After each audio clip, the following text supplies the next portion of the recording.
Today I wanted to jump on and really talk about a topic that I feel like needs to be brought up in today's community. Is in 2025/2026, in today's times, is it worth pre-ordering a statue in today's market? And it's a great question that gets brought up a lot on live streams, on other people's channels, that is it worth it to pre-order in today's market? Answer that question, there is a lot of different factors, and every collector is always different when it comes to this topic. I mean, you have collectors that'll always be from any company, day one pre-order, I gotta be the person that has it, I gotta have it now, I gotta be the first one to review it. There are a lot of people like that out in the world, and a lot of people that still do that today in 2025. But the real thing I want to talk about real quick is today's market's different than how it used to be. Companies aren't the same as they used to be. I mean, you got the issues with PCS constantly canceling pieces. You got Prime 1 that's extended pieces by a year. You have Tweeterhead that hasn't shipped out pieces. XM that hasn't shipped out pieces. So you got these issues that really should be reflecting on yourself as a buyer. Should I be pre-ordering in 2025, 2026 to these companies? When in a lot of these times, these companies aren't offering pre-order incentives or any sort of thing like that that makes you want to have to pre-order. Like back in the day, for example, the Detective 1000 piece by Prime 1, that had the deluxe bonus edition. If I think when you pre-ordered it or when you get it, there is an exclusive signed art print that comes inside of it. Things like that. They used to disincentivize you to want to have to pre-order. Sometimes, for example, Legendary Beast Studios, if you pre-order, a lot of the times they'll throw in an extra head sculpt or a different switch out. For example, the Venom, for example, if you did the early bird pre-order, you got versions A head sculpt with your piece. But that was only for pre-order. That was a pre-order bonus that they gave you. Martian Manhunter, I think, is the same way with the pre-order bonus. Same thing with Wolverine. You get a pre-order bonus as well. You get extra parts. Or sometimes companies will offer a lower price for their piece if you pre-order. I know PCS did that for a couple of their pieces as well. Sorry, one sec. All these type of questions that you're combining as a collector to ask yourself, is it worth it to collect in 2025? I'll give you my personal thought. It all depends on the piece, in my opinion. So you have pieces, such for a good example, these two motherfuckers right here. You can get these on Prime 1's website right now. Granted, it's going to cost you, yes, but they're still readily available. And these have low edition size for the ES. Like, these aren't high ones. And, for example, I got into, we were talking about this on the after stream, the back show for the Everyday Collector, and that Weapon X Wolverine from Sideshow that Martin Canali did the sculpt for, that's still available. Granted, it's not the exclusive edition with the Weapon X head, but you can still, right now, as I'm recording this video, wait, before I make myself stupid, we're going to look it up live. Weapon X Sideshow. Weapon X Sideshow. Hold up. Collector's Edition. Wow. This literally yesterday, so I'm glad I did this live for you guys. Literally yesterday, this was available for purchase still. Granted, it's still on waitlist for both. So waitlist means they're not sold out.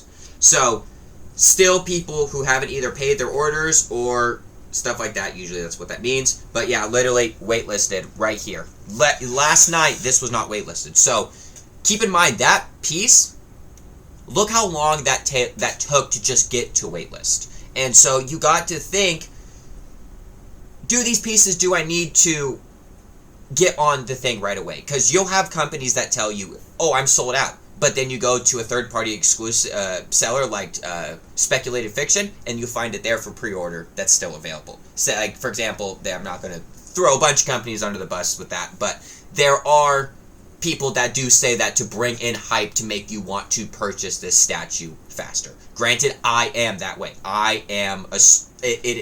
I have that problem where I'll even get sucked into that too. Where yes, I still pre-order in 2025 because I feel like I'll miss out on that piece and then feel like I have to spend more on the aftermarket. And that's what a lot of people fear when it comes to this and in the collective hobby, is a lot of the times if they feel like they can't get it day one or when that pre-order drops, they're going to have to pay an astronomical amount on the aftermarket. Granted, yes, that is some cases that is the case with pieces such as Prime 1, Legendary Beast Studios, if you want Queen Studios and J&D. A lot of those pieces go on the aftermarket for a lot of money. And especially those characters that are very sought after, such as Hulk, Magneto from Legendary Beasts.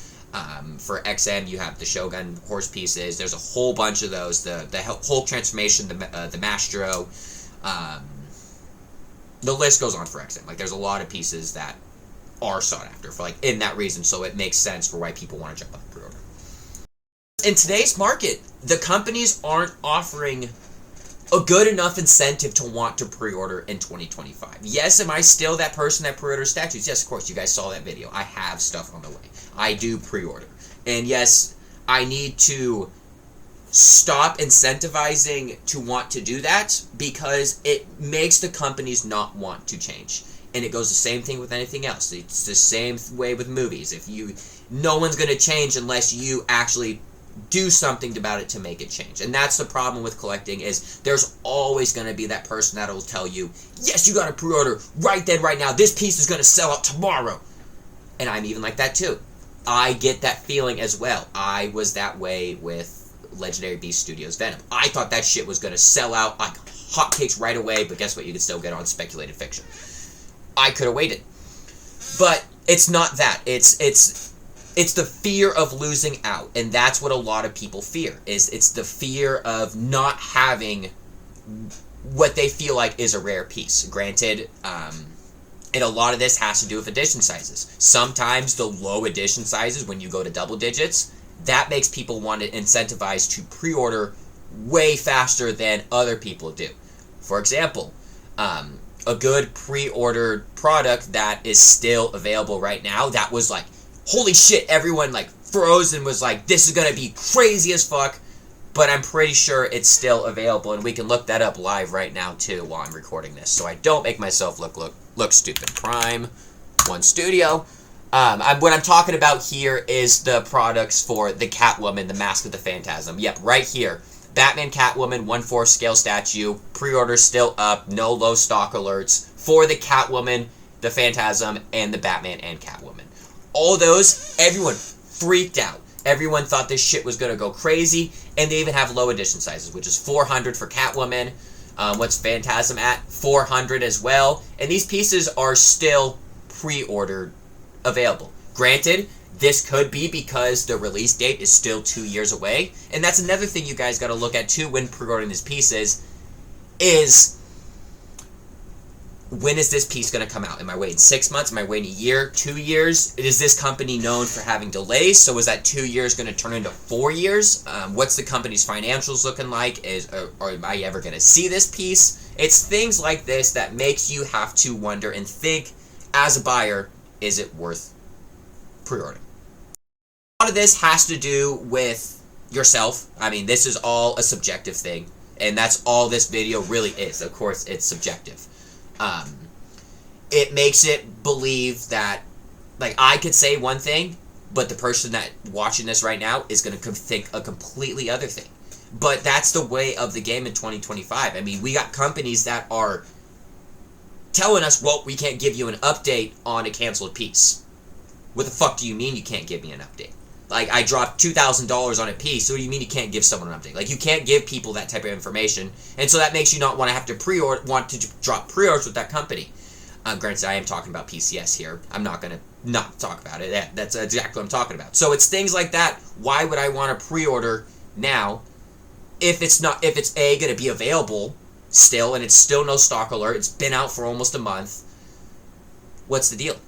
What is making me want to pre-order this? You're not giving me a bonus. You're not giving me this. So it's just those type of things that, as collectors, that we need to think about. And what I want to know from you guys in the comments, what you guys think as well, as a collector, or if you guys are reviewers as well, do you think it's worth pre-ordering pieces in 2025? Like I said, I'm subjective. I'm a person that still pre-orders in 2025, but I'm still trying not to, due to the fact of until companies get better with QC issues, shipping pricing, delivery of pieces from when they were announced, stuff like that, then yeah, I'll start pre-ordering from those companies. But until then, no. And granted, like I said, that's subjective. It could piss people off, it could do whatever, but that is how I feel a lot of people are feeling when it comes to this hobby. Is it's a draining game, and they don't want to feel that way, so what's causing them to want to pre-order? Why be scared of having my money in the pot, knowing if that piece is going to come out? So it's things like that, and I feel like this was a great topic to talk about, because everyone has mixed feelings on it, and that's what I love about collecting, is everyone is so different. Everyone has their own opinion, and that's the great thing. And like, I could like one piece and you could not like the other, or I could want to pre-order a piece that I think is going to sell out day one and you think it's not, or you think it will and I won't, vice versa. So that's why I like having these statue talk conversations, is to figure out what can we do as a community, but what could others as well, such as statue companies and distributors, do as well to make this hobby as what it was, to that strong point, to where XM was at its best, to when Sideshow was really having to show the best what they got, Prime 1 showing why they're some of the best in the game, Legendary Beast Studios showing why they have the craziest fucking bases that no one else has. Like, it's stuff like that that I hope that one day we can just sit back and laugh at this and act like it was just a joke. Like, there's these topics that need to be brought up, but shouldn't have to be brought up, if you know what I mean. But I don't want to beat the dead horse too bad, because I know, like I said, this is a subjective topic for everyone. I hope everyone has a great day, though, and make sure to be checking out all the other content. Staying tuned on our other social media, such as our Instagram. I'll be leaving that in the description of the video. Thank you for everyone who tuned in for the giveaway. We have a good amount of entries. I think this is my biggest giveaway that I've done yet. So we gotta make sure that everyone that did leave a comment is subscribed, so we can make sure we can get all that set to get the entries pulled for that. But yeah, so that's kind of all with this statue talk number 2. Kind of, if is pre-ordering worth it in 2025. So I hope you guys have a great day. I hope I didn't piss off too many people with this video. Like I said, it's just a subjective thing. Like I said, I still pre-order in 2025. Like, I have pre-pieces on the way right now. Moon Knight's gonna be here so freaking soon. Oh, I'm so excited to show you guys that. So excited. So I'm gonna stop rambling. I'm gonna go make some burritos. So you guys have a great one. Make sure to leave a comment in the video. I want to know what you guys think about this. I love responding to you guys and talking with everyone. Have a good one. I'll see you guys in the next video, which will be the full review for Sideshow, the classic Sabretooth Flash from the Past video. Gonna be super cool. I got some cool ideas for it, so I'll see you guys later. Have a good one. That was Statue Talk number